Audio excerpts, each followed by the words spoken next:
Bonjour à tous. Dans mes deux précédentes vidéos, j'ai parlé d'une certaine généralisation de la propriété du roi. Pour rappel, la propriété du roi nous dit quoi? Si j'ai une fonction qui est continue sur a et b, alors l'intégrale de cette fonction est simplement égale à l'intégrale entre a et b aussi de la fonction, mais cette fois-ci appliquée en a plus b moins x dx. Maintenant, j'ai généralisé cela en faisant quoi? En utilisant à peu près un principe qui est similaire au principe qu'on a utilisé dans cette propriété du roi.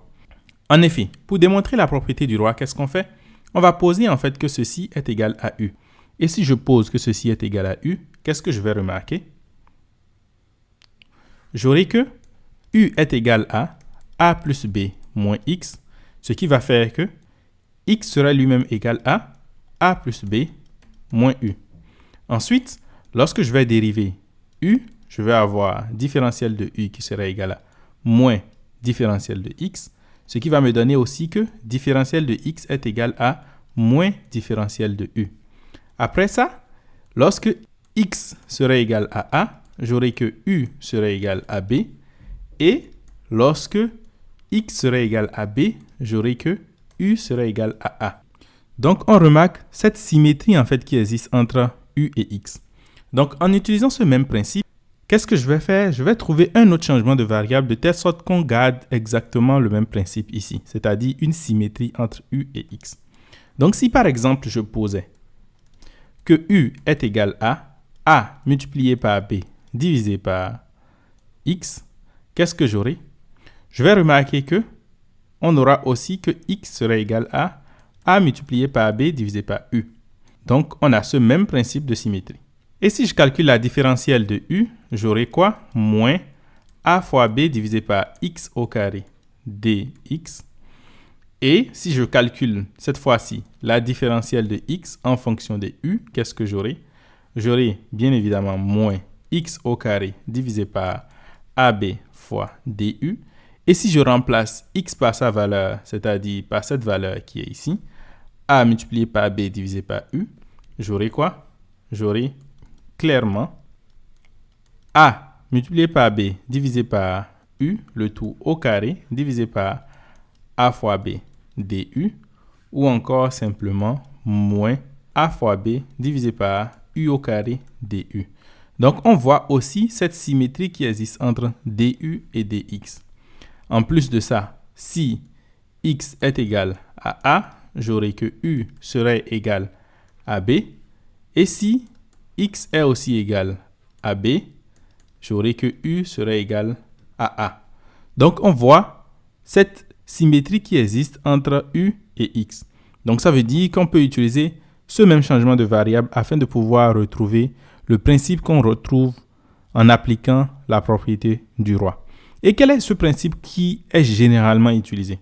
En pratique, lorsque je vais vouloir calculer une certaine intégrale entre a et b de f de x, mon objectif serait quoi? Si je pose ceci est égal à a et que j'applique la propriété du roi, je voudrais pouvoir réécrire cela comme une certaine valeur a moins une certaine valeur b fois i.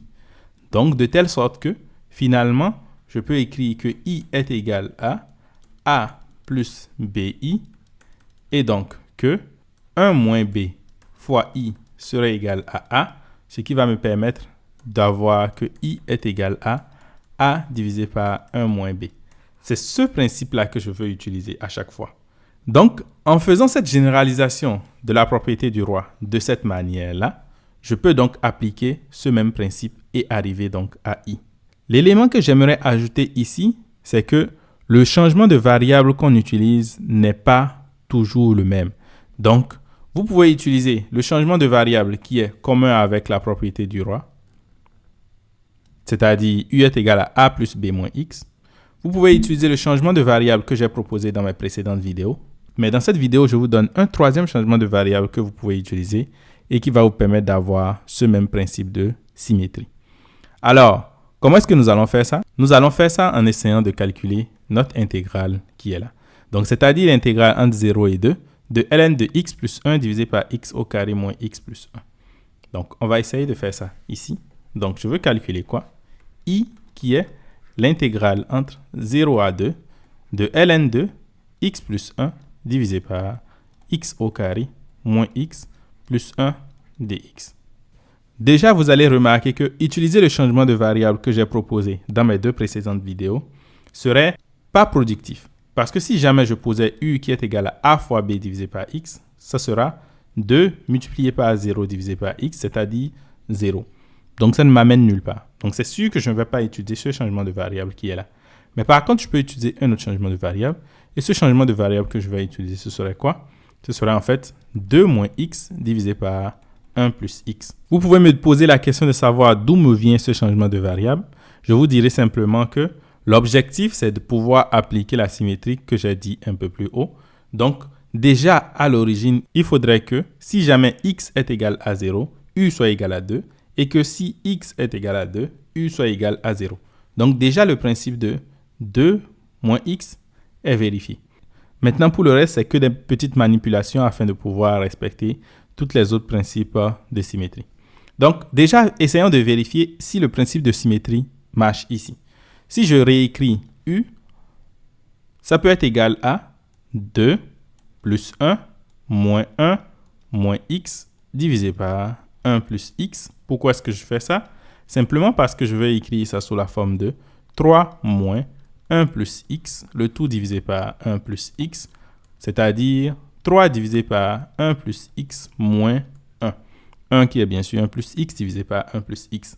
Ici, je vais chercher à extraire la valeur de x en fonction de u et voir si j'ai une symétrie. Donc, si j'écris 1 plus u, cela sera égal à 3 divisé par 1 plus x. Et ceci m'implique directement que 1 plus x lui aussi est égal à 3 divisé par 1 plus u. Et c'est exactement ce dont j'avais besoin. Super. Ensuite, on va essayer de voir maintenant le principe de symétrie sur les différentiels. Donc, si je fais par exemple du, ce sera égal à quoi? En utilisant ce qui est ici, ce sera égal à moins 3 divisé par 1 plus x au carré. La dérivée de moins 1 est égale à 0. Ensuite, si je veux aussi la différentielle de x en fonction de u, je pense que je peux utiliser ce qui est ici. Et vous allez remarquer que j'aurai aussi moins 3 divisé par 1 plus u, le tout au carré du. Bien sûr, j'ai un dx qui est ici. Super. Je vois que le principe de symétrie avec les différentiels aussi marche. Maintenant, on va voir pour les bornes. Bien sûr, je l'ai construit de telle sorte que les bornes aussi marchent. Donc, vous allez remarquer que si x est égal à 0, j'aurai u qui serait égal à 2 moins 0 divisé par 1 plus 0, c'est-à-dire 2. Et si x est égal à 2, j'aurai 0 au numérateur, ce qui fait que u aussi est égal à 0. Donc, c'est bien. Donc, j'ai les trois principes de symétrie qui sont vérifiés. Maintenant, la suite, c'est de voir est-ce que en remplaçant cela, c'est-à-dire en faisant réellement le changement de variable, je peux avoir i qui sera écrit en fonction de i. Donc, on va essayer de voir ça. J'écris i qui est égal à quoi? C'est l'intégrale entre 0 et 2 de ln de 1 plus x divisé par x au carré moins x plus 1 dx. Donc, pour remplacer facilement, qu'est-ce que je vais faire? Je vais réécrire ceci en fonction de 1 plus x. Donc, j'aurai quoi? L'intégrale entre 0 et 2 de ln de 1 plus x divisé par, ici j'aurai quoi? X plus 1 au carré, ensuite moins 3x, le tout dx. Ensuite, je vais remplacer tout par sa valeur. Donc, j'aurai en fonction de u maintenant, si x est égal à 0, j'ai 2. Si x est égal à 2, u sera égal à 0. Ensuite, j'ai ln2, 1 plus x. Pour rappel, 1 plus x est égal à 3 divisé par 1 plus x, 1 plus u, pardon. Donc, j'ai 3 divisé par 1 plus u, ici. Et ensuite, en bas, j'aurai quoi? 3 divisé par 1 plus u, le tout au carré, moins 3 facteur de x maintenant, qui sera égal à juste ceci, moins 1. Donc, j'aurai 3 divisé par 1 plus u, moins 1. Et le tout, je dois multiplier cela par dx, qui est lui-même moins 3 divisé par 1 plus u, le tout au carré, ensuite du. Qu'est-ce qu'il faut faire maintenant ici? Déjà, la première des choses que je peux faire, c'est que ce moins va me permettre de changer l'ordre de l'intégrale ici. Donc, des bornes de l'intégrale. Ce sera l'intégrale entre 0 et 2. Ensuite, qu'est-ce que je peux faire? Je peux développer le numérateur ici et l'écrire sous la forme de logarithme népérien de 3 moins logarithme népérien de 1 plus u. Et je divise tout ça par quoi? Donc, je vais prendre le 1 plus u au carré ici que je multiplie là. Donc, j'aurai ici 9 divisé par 1 plus u au carré multiplié par 1 plus u au carré qui disparaît. Ensuite, j'ai moins 3 facteur 2. Ici, le 1 plus u au carré, lorsque ça entre ici, j'aurai 3 facteurs de 1 plus u moins 1 plus u, le tout au carré. Et ensuite, j'ai un 3 qui est au numérateur ici. Donc, ce que je vais faire, au lieu d'écrire 3 comme ça, je vais simplement simplifier ce 3 avec les 3 qui sont ici, de sorte à avoir simplement un 3 ici. Et j'ai bien sûr un du. Donc, cela est égal encore à l'intégrale entre 0 et 2 de logarithme népérien de 3 moins logarithme népérien de 1 plus u, le tout divisé par quoi? Par 3 moins 3 facteurs de 1 plus u, plus 1 plus u, le tout au carré du. Et si je développe cela, ça va me donner quoi? Le dénominateur, j'aurai donc 0 à 2 de ln de 3 moins ln de 1 plus u, divisé par 3 moins 3u, plus 1 plus u, le tout au carré du. Et je ne sais pas si vous avez déjà remarqué, lorsque ces 3 disparaissent, je retrouve ce que j'avais en haut. Donc, ici, ce sera l'intégrale entre 0 et 2 de logarithme népérien de 3 divisé par 1 plus u au carré moins 3u du, moins l'intégrale entre 0 à 2 de ln de 1 plus u divisé par 1 plus u au carré moins 3u du. Oui, ceci, c'est bien le i que nous cherchons. En d'autres termes, i est égal à quelque chose moins i. Exactement ce que nous voulions. Donc, l'idée maintenant, c'est de pouvoir calculer cette intégrale qui est là. Et lorsque j'arrive à calculer cette intégrale, mon problème est résolu.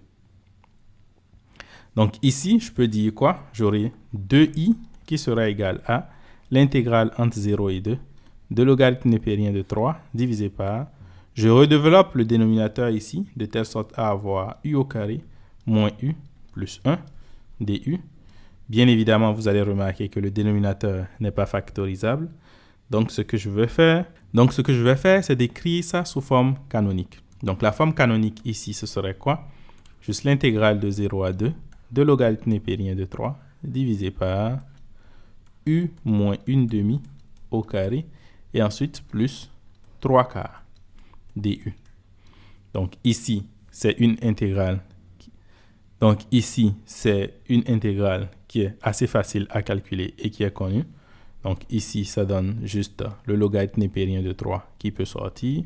Et ensuite, ce qui est à l'intérieur là, lorsque je fais un changement de variable en posant que grand X ou bien V est égal à U moins 1/2, alors le problème est directement résolu puisque j'obtiens 2 divisé par racine carrée de 3 fois arc tangente de U moins 1/2 divisé par 2 divisé par racine carrée de 3. Bien sûr, à prendre entre 0 et 2. Cela, en fait, c'est simplement parce que l'intégrale de 1 divisé par x au carré plus a au carré dx est simplement égal à 1 sur a arc tangente de x sur a plus une constante. Donc, c'est ce que nous avons utilisé ici afin de pouvoir avoir la primitive directement. Et maintenant, lorsque je remplace les valeurs à l'intérieur, je vais avoir logarithme népérien de 3, facteur 2. Lorsque u est égal à 2, j'ai 2 divisé par racine carrée de 3 fois arc tangente de quoi? De 3/2 divisé par 2 sur racine carrée de 3, qu'on peut encore écrire comme 3 quarts de racine carrée de 3. Et ensuite, lorsque u est égal à 0, j'ai 2 divisé par racine carrée de 3 fois arc tangente de moins racine carrée de 3 divisé par 4. Bon, je ne vais pas aller dans le détail de comment calculer ça, mais l'idée finalement, mon intégrale sera calculée comme cette valeur-là divisée par 2, parce que j'ai bien sûr 2i qui est ici. Donc, je suppose que vous avez compris le principe. Donc, ce n'est pas réellement le changement de variable qui est important. L'idée, c'est de pouvoir trouver ces symétries qui existent simplement. Et on peut donc utiliser exactement le même principe que la propriété du roi.